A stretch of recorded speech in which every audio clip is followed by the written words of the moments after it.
Hi and welcome back to the Citizen channel. We're all staying safe and well. We'll continue our look at the retrial of Benjamin Mendy. Yeah, busy day again today. Day 8 on the 10th of July 2023. To sum up so far, Mr. Mendy, 28, is accused of raping one woman and attempting to rape another. He has pleaded not guilty to both counts. The alleged attempted rape of woman 1 is alleged to have happened in October 2018. The alleged rape of woman 2 is alleged to have happened in October 2020. Judge Stephen Everett is the honorary recorder of Chester. He's overseeing the trial, and the prosecution is represented by Benjamin Aina KC, the defence by Eleanor Laws KC. Please, before we get on with the day's proceedings, please push that subscribe button if you can, push that bell notification. Everything's City, of course, mainly football, but we've followed this case from its outset back last year now. So, we're going to follow this to its conclusion. So, please, if you can give us your support, I'll be very, very grateful. And give us a little thumbs up, guys, a little appreciation. That would be very, very appreciated. Yes, appreciation will be very appreciated. Of course it will. So, thanks for that. Make sure you can press those buttons. Right, my thanks as ever to the court timeline from the Manchester Evening News website. Andrew Bardsley and Seamus McDonald were in court today for the paper, and it all started around 11 a.m. Prosecutor Benjamin Aina KC tells jurors that this is all the evidence they'll be hearing from the Crown, so that's the end of their case, and he then closes the prosecution's case. Then Eleanor Laws KC, Benjamin Mendy's lawyer, calls her client to give evidence. Mr. Mendy, wearing a light blue suit, white shirt and navy tie, walks from the dock to the witness box. Mr. Mendy says he was abroad for knee surgery when he met woman 1. He alleges that the footballer raped her a year later. He says he was living in Prestbury at the time and spent about a month abroad while he was injured. Mr. Mendy says he met woman 1 in a nightclub when he was out with 2 friends. He was on crutches at the time due to his injury. He says he was drinking alcohol that night. Mr. Mendy says he didn't spend any time with woman 1 that night and says she spent more time with a friend of his. She came back to an apartment with his friend, and Mr. Mendy agrees he had nothing to do with her. Woman 1 visited Mr. Mendy's home in October 2018 to see the footballer's friend, who she had met the year earlier abroad. He says he didn't know she was coming to visit and saw her at his home. That night they went out to a restaurant in Manchester, the jury hears, and Mr. Mendy says woman 1 and his friend were getting on good. He says they later went to a nightclub. Mr. Mendy says there was a nice atmosphere. He says he was dancing with woman 1 at points. We was both happy and enjoying the night, he said. But he said he was mainly dancing with another woman. Mr. Mendy said at one point he whispered to woman 1 and told her, "I'm going to kidnap you." But it was a joke, Mr. Mendy says. Mr. Mendy said the group went back to his home in Prestbury and that he spent the night with another woman. Woman 1 spent the night with Mr. Mendy's friend, he says.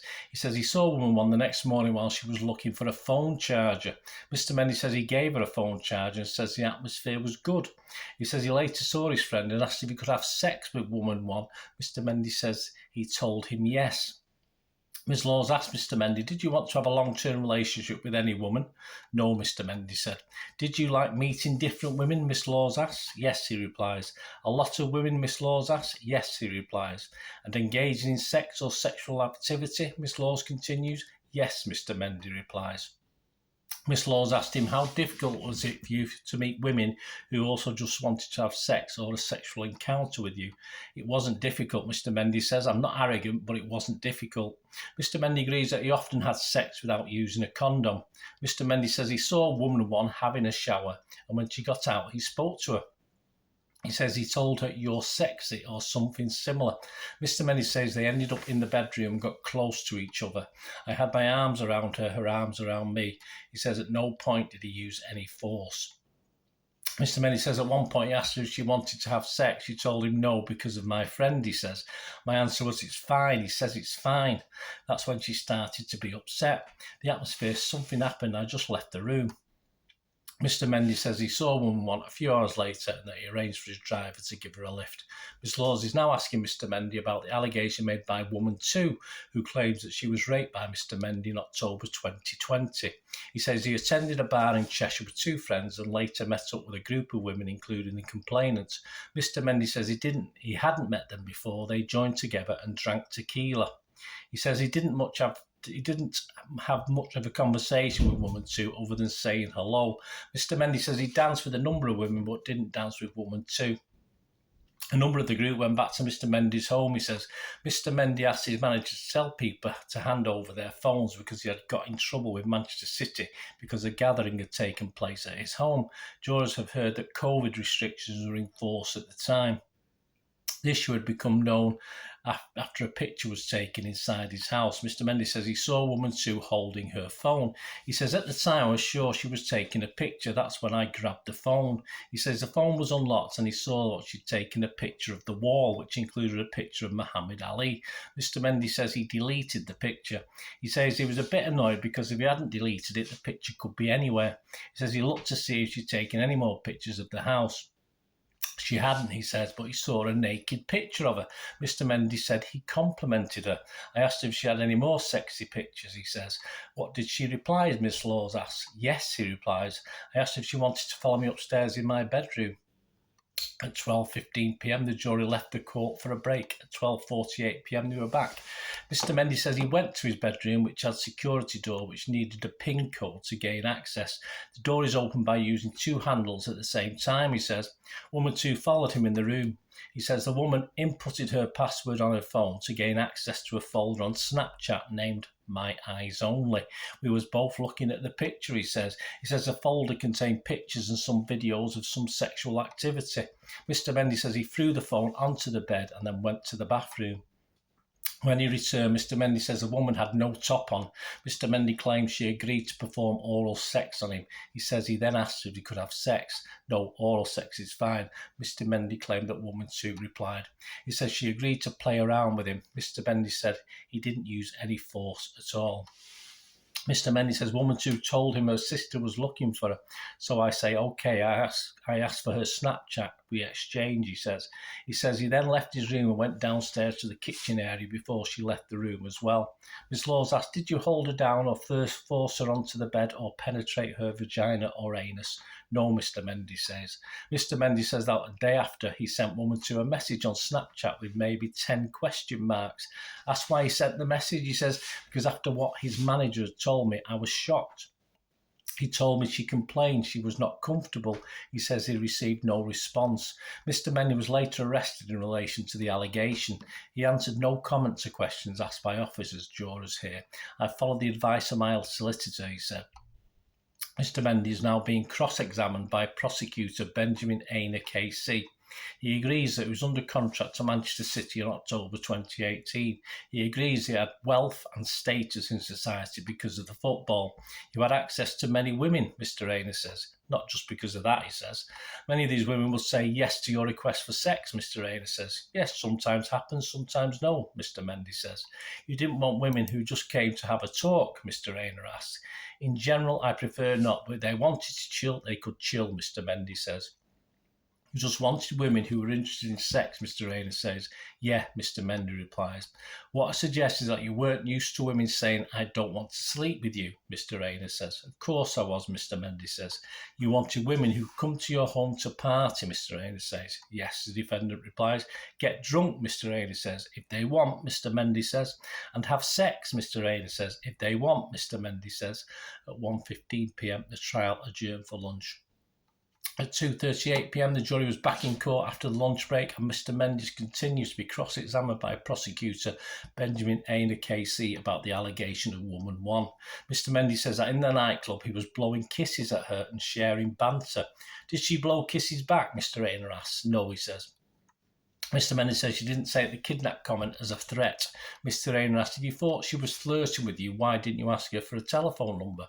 I don't want to have full relationships with a woman, like I said before. Most of the time, I don't take a telephone number, Mr. Mendy said. Mr. Aina asked Mr. Mendy, she wasn't with you and you wanted her, didn't you? Yeah, Mr. Mendy replies. She would have been a conquest for you, Mr. Aina puts it to him. No, the defendant replies. Mr. Mendy denies that offering woman 1 a phone charger was an attempt to get her into his bedroom. Mr. Mendy went into the bathroom while woman 1 was having a shower. You never gave her the opportunity before you even got into the room to say, go away, I'm having a shower, Mr. Aina says. No, Mr. Mendy said. After asking him some more questions about his case, Mr. Rayner says, "I suggest to you, Mr. Mendy, you have made all this up." "No, no, no," he replies. Mr. Mendy says, "Woman one became upset after hearing he'd asked his friend whether he could have sex with her. Why didn't you go downstairs and try and repair the damage?" Mr. Rayner asks. "Because at the time I didn't care," Mr. Mendy says. "I would never force to have sex with a woman," he adds under cross-examination. "When I do something, I want to feel the attraction on both sides." Mr. Rayner asked him, "Do you get more excited when a woman is saying no?" "Never," Mr. Mendy replied. Mr. Rayner puts it to Mr. Mendy, "You didn't care about her feelings, did you?" "No," Mr. Mendy says. "You didn't care that she didn't want you?" Mr. Rayner says. "Yes, I care," he replies. "So you tried to force yourself on her," Mr. Rayner claims. "Never," Mr. Mendy says. "Because what Benjamin Mendy wants, Benjamin Mendy gets," Mr. Rayner says. "No," the defendant replies. Mr. Rayner is now asking Mr. Mendy about the allegation made by woman two. Mr. Mendy agrees he didn't know her name or dance with her at the bar. "She had absolutely no interest in you at the bar," Mr. Rayner says. "No," Mr. Mendy replied. "I suggest that isn't what made you interested in her. That was what made her a challenge," Mr. Rayner continues. "No," Mr. Mendy says. Mr. Mendy denies that he made up this claim that woman two had filmed his home to justify taking her phone. He denies it was his opportunity to get her into his bedroom. "That was part of your plan, wasn't it?" Mr. Rayner says. "I didn't have a plan," Mr. Mendy replied. Mr. Rayner continues, "In your house, when you got back, she wasn't interested in you, was she?" "No," Mr. Mendy says. "You, I suggest, took a liking to her because she wasn't interested in you," says Mr. Rayner. "No," the defendant replied. "You lured her into your bedroom when you took her phone," Mr. Rayner puts it to Mr. Mendy. "No," he says. "Because your bedroom was your safe place," Mr. Rayner says. "No," the defendant replied. Mr. Rayner asks, "You didn't care what she wanted, did you?" "Of course I care," he replies. "You only cared about what you wanted," Mr. Rayner continued. Again, "No," Mr. Mendy says. Prosecutor continues, "I suggest what you wanted was sex with this young, pretty woman who was not interested in you." "No," Mr. Mendy replied. "What Benjamin Mendy wants, Benjamin Mendy gets," Mr. Rayner says. "No," replied Mr. Mendy. At 4:46 p.m, Mr. Mendy finished his evidence and the trial has now concluded for the day. So there you go, guys. Thanks for watching. It should be back Tuesday, so join me for that. Please leave us your comments and your thoughts. It'd be great to hear from you. And until we meet again, that's one thing, don't I? Please stay safe, everyone. Bye for now.